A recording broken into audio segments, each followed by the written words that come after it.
Bienvenue dans ce point de vue Nouvelle-Aquitaine, spécial Industrie du futur. Nous sommes ici spécialement sur ce salon Vive Industrie dédié justement à l'industrie du futur. Et on va vous expliquer comment cette nouvelle industrie est en train de révolutionner justement le monde de l'industrie et aussi la manière de travailler des salariés. Alors nous sommes avec Mathieu Lépine qui est le directeur marketing d'Immersion, qui est une société bordelaise qui fait de la simulation pour l'industrie ici à Bordeaux et dans le monde entier. Et aussi avec EMS Proto, qui est une entreprise de Martillac. Bonjour. Qui est avec son cofondateur Pierre-Yves Samper. Ouais. Donc expliquez-nous comment aujourd'hui vous avez changé la manière de travailler dans les entreprises grâce à ces nouvelles technologies. Donc EMS Proto, c'est la première usine connectée en France qui permet d'assembler n'importe quelle carte électronique en quelques jours. Et pour ce faire, on a dû révolutionner, on va dire repenser tout le concept de la place de l'opérateur au sein d'une unité de production. Donc l'idée de base, c'est de libérer l'opérateur des tâches à moins-value pour le mettre sur des tâches à haute plus-value qui sont principalement des tâches liées à la qualité du produit et des tâches qui sont liées aux attentes clients. Donc toute une programmation autour des machines, toute une organisation industrielle va permettre de donner du temps à l'opérateur pour réaliser vraiment des vraies tâches qui ne sont pas des tâches soit de charges lourdes, soit de vérification de machines. Donc l'idée, c'est beaucoup de programmation, beaucoup d'automatisation, de robotisation dans notre métier plutôt, pour que l'opérateur en fait soit le centre de l'usine et que ce ne soit plus la machine en fait. Voilà. Ça c'est clé pour aussi avoir une meilleure compétitivité face aux pays à bas coût qui ont évidemment des coûts de main-d'œuvre qui sont totalement différents.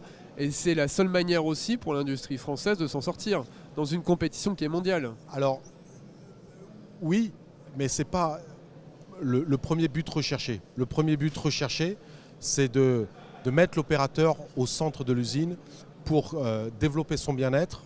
Qui dit développer son bien-être, c'est-à-dire lui donner du temps pour faire des tâches intéressantes et pas des tâches répétitives. Et la conséquence de ça, c'est oui, des coûts de revient amoindris, une meilleure compétence, une meilleure compétitivité. Et donc, une meilleure attractivité aussi vis-à-vis des jeunes qui sont en général peu attirés par l'industrie naturellement. Ouais, hein. Tout à fait. Est-ce que ça se fait naturellement, cette acculturation, ou est-ce que c'est compliqué? Qu'est-ce qu'il faut faire pour mettre ça en place?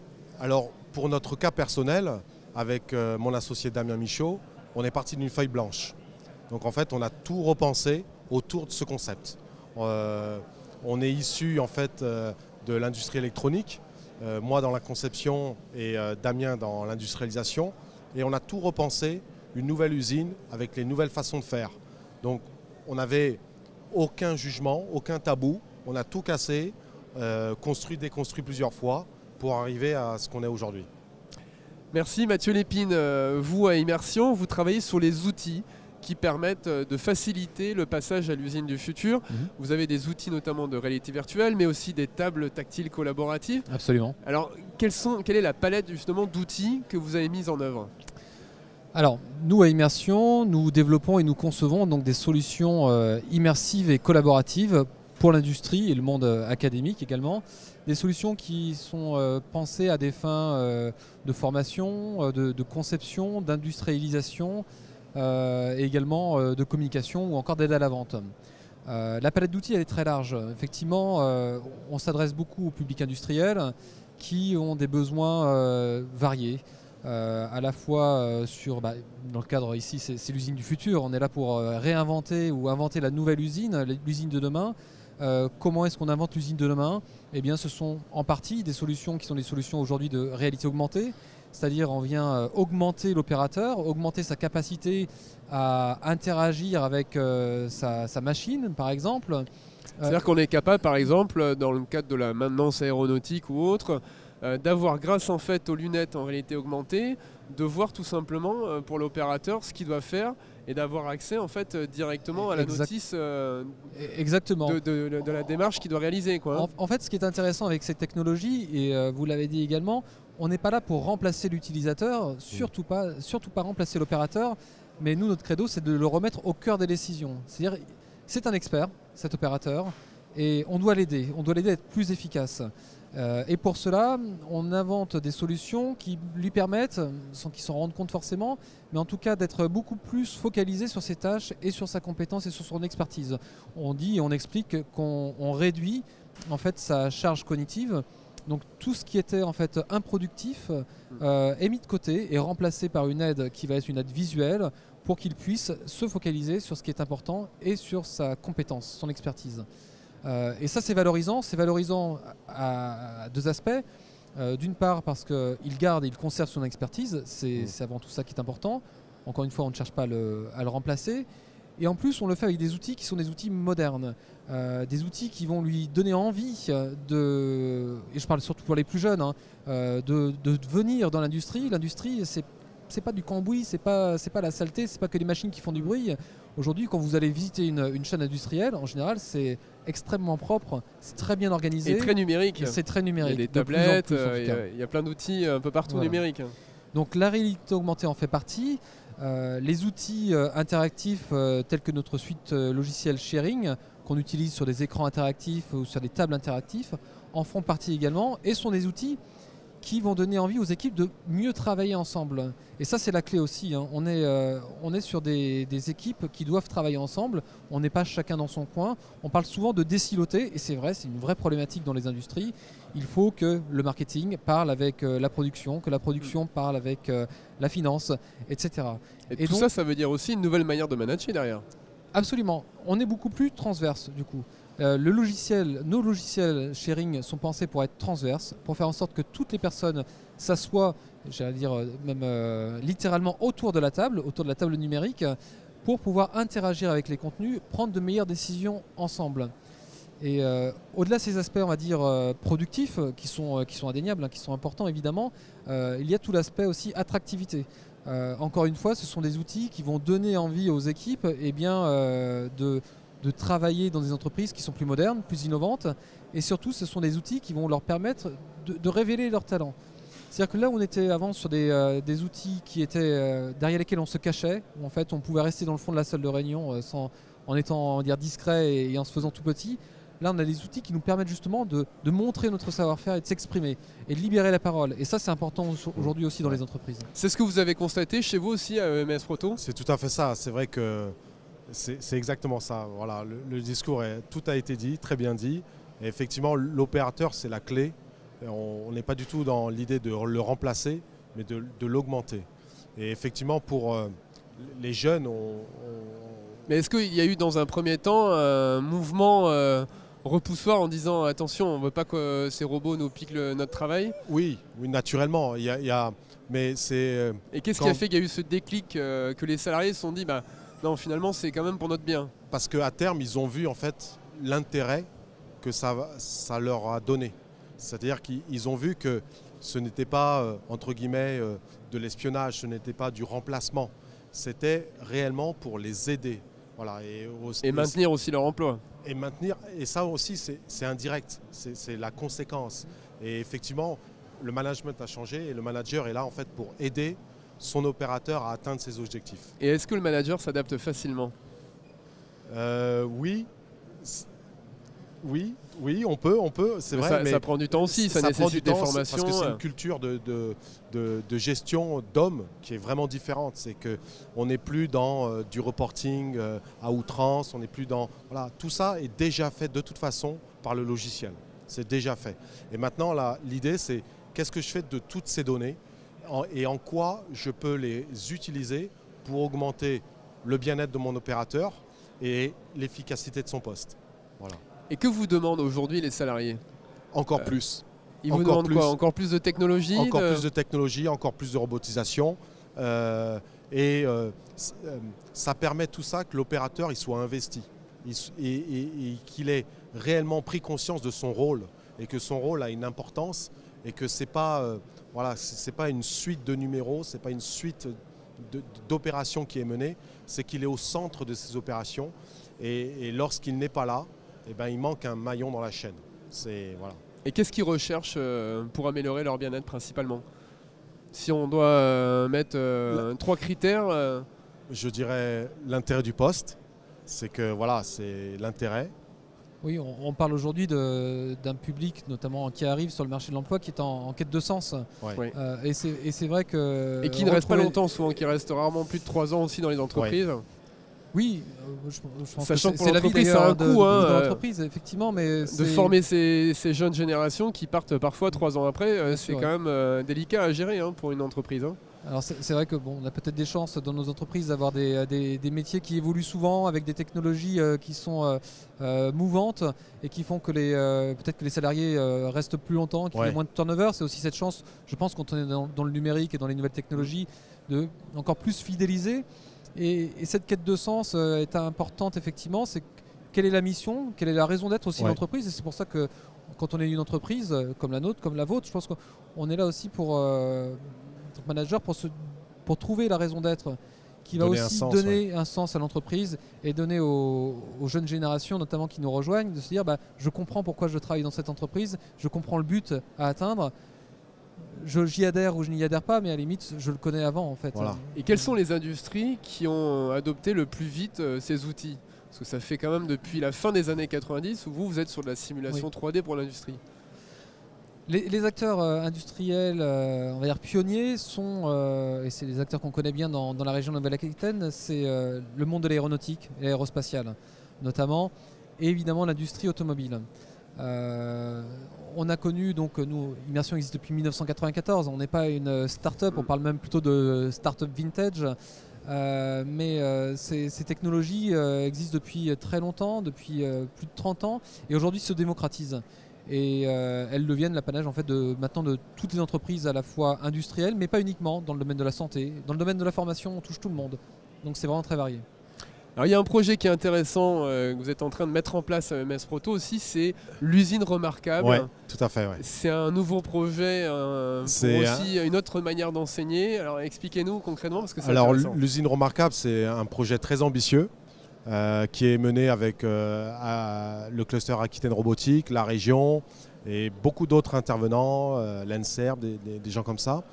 Et l'idée, en fait, c'est de redonner vie parmi les étudiants à un lieu qui a été souvent oublié, qui est l'usine.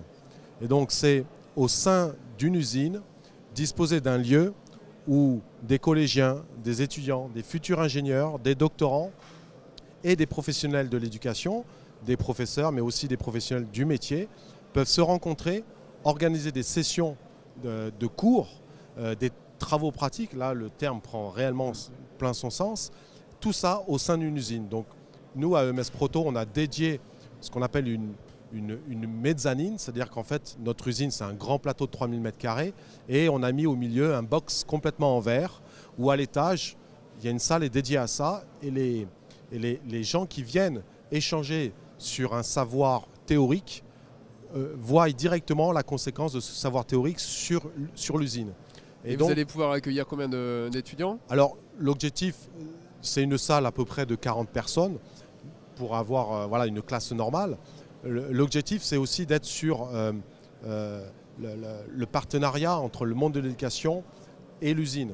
Ça, voilà. C'est quand même un véritable enjeu parce que ça n'a pas toujours été simple et c'est toujours pas simple de rapprocher le monde de l'éducation et de la recherche de celui de l'industrie. C'est toujours compliqué, mais finalement, ça se fait assez facilement parce qu'en fait, les intérêts des autres rencontrent les intérêts des... Enfin, voilà, nos intérêts sont communs. Des uns rencontrent les intérêts des autres. Exactement. Oui. Et nous, en tant que professionnels, on a un grand plaisir à partager. On voit aussi nos futurs salariés et les jeunes découvrent l'industrie autre qu'à travers des livres et un discours assez théorique. Voilà. Et cette rencontre est souvent très riche et finalement, en fait, on crée des vocations parce que l'industrie, il y a beaucoup de métiers, c'est la passion, mais quand on est jeune, on n'est pas forcément passionné au départ. Il faut semer des graines pour que la passion puisse grandir. Alors ça va être mis en place à partir de quand? Donc là, à partir de la rentrée de 2020, on va accueillir des jeunes étudiants, des jeunes ingénieurs de l'ENSERB, de l'ENSAM et j'espère aussi des collégiens et également des BTS. Tous ces gens-là qui ont besoin d'avoir un lieu de rencontre. Alors effectivement, comme c'est un lieu, c'est pas évident. Il y a des problématiques d'organisation, de logistique, parce que véhiculer des étudiants, les faire dîner, c'est pas forcément facile. Mais au-delà de tout ça, la région déjà nous aide aussi sur ces problématiques. Au-delà de tout ça, une fois que c'est en place, eh bien voilà, là, ça prend. Voilà. Quels sont les outils qui fonctionnent le mieux auprès des jeunes générations? Quels sont les outils qui les intéressent le plus? J'aurais tendance à reparler également de notre logiciel Sharing. En fait, pour la petite histoire, c'est un logiciel qui a été pensé pour aider les équipes à mieux concevoir entre elles, dans l'industrie notamment, en local et à la fois à distance. Et donc notre solution a été pensée pour ça. Et on s'est rendu compte que dans la formation, et notamment dans la formation auprès des jeunes, c'est un outil qui fonctionnait très bien et on est même surpris de son succès quelque part dans le domaine de la formation, parce que quasiment un tiers de nos licences vendues vont dans le monde de la formation. Et ce qui est intéressant, c'est pour les étudiants, et on le voit, c'est que contrairement au mode de pédagogie, on va dire classique, les étudiants peuvent vraiment prendre la main sur la formation, construire eux-mêmes finalement leur formation, et le formateur, lui, devient quelque part un accompagnateur. Et on inverse vraiment, on parle de pédagogie inversée, je ne suis pas du tout spécialiste de la pédagogie, mais c'est quand même ça. L'accompagnateur, enfin le formateur devient l'accompagnateur et aide finalement les apprenants à acquérir le savoir et la connaissance. Et c'est vrai que ce sont des outils numériques qui sont innovants. On voit des succès notamment, on en délivre beaucoup dans les CFAI, donc les centres de formation d'apprentissage industriel, où on voit un public qui fait des formations plutôt dans le domaine de la mécanique, dans le domaine de la soudure par exemple, etc. Qui ne sont pas des filières forcément qui attirent aujourd'hui le jeune public, mais justement grâce à ces outils, on démontre et on montre que voilà, ces secteurs de formation peuvent aussi être beaucoup plus attractifs et que ces métiers qui peuvent sembler un peu obsolètes, au contraire sont en plus vecteurs de travail. Aujourd'hui, on a beaucoup de gens on recherche beaucoup de soudeurs, il y a énormément de métiers en tension et on attire du coup aussi grâce à des formations qui sont innovantes et qui donnent envie aux étudiants d'y aller. Voilà. Pierre-Yves, comment vous voyez l'avenir, l'usine du futur? C'est quoi l'usine du futur à votre avis dans 5 ans? Joyeux, on va dire, c'est le vrai mot, et pérenne, c'est-à-dire qu'en fait l'idée, et notamment avec par exemple les outils que Immersion développe, j'allais dire, c'est que Immersion, dans le monde de la formation, il développe des outils qui permettent d'augmenter le professeur. Et l'usine du futur, ça permet d'augmenter l'opérateur. Et finalement, c'est des problématiques qui sont très liées, voire même identiques. Et dans le futur, et c'est ce qu'il va falloir mettre en place. C'est ce qu'il va falloir plus vite dans les écoles aussi. Avoir un binôme entre formation et industrie du futur, il faut que ça aille de pair. Et des outils numériques comme ceux d'Immersion vont permettre des déclenchements. Et il faut qu'on les retrouve en amont. Il faut qu'on les faut que ce que les étudiants ont l'habitude d'expérimenter dans le monde de la formation, il faut qu'ils puissent le retrouver dans le monde de l'industrie. Voilà. Mathieu, l'avenir de l'usine du futur, comment vous le voyez? On le voit plutôt de manière très positive, encore une fois, d'une part parce qu'on estime que c'est pas une usine sans humains, mais au contraire une usine avec des humains. Donc l'homme a toute sa place au cœur de l'industrie. C'est une usine qui est robotisée évidemment, encore une fois, mais on parle plutôt de cobotique, donc qui accompagne l'humain. Le cobo, c'est le robot qui prolonge en fait le bras humain. Voilà, exactement. Qui fait pas le travail à sa place, mais qui l'aide. Une usine moderne, une usine qui est propre, une usine qui est plus compétitive par rapport à l'environnement extérieur qui parfois est un peu compliqué. Donc non, on est nous très très positifs. Je pense de tempérament, en plus on l'est. Donc on estime que l'usine du futur, c'est l'usine qui va faire gagner les entreprises françaises de demain. Ouais. Merci à tous les deux. Grâce à vous, en fait, on comprend beaucoup mieux les enjeux de cette industrie du futur, comment ça a changé la manière de travailler pour les salariés, comment ça a changé la manière de manager et comment ça va la changer encore demain. Merci à tous les deux et à très vite sur TV7. Merci beaucoup.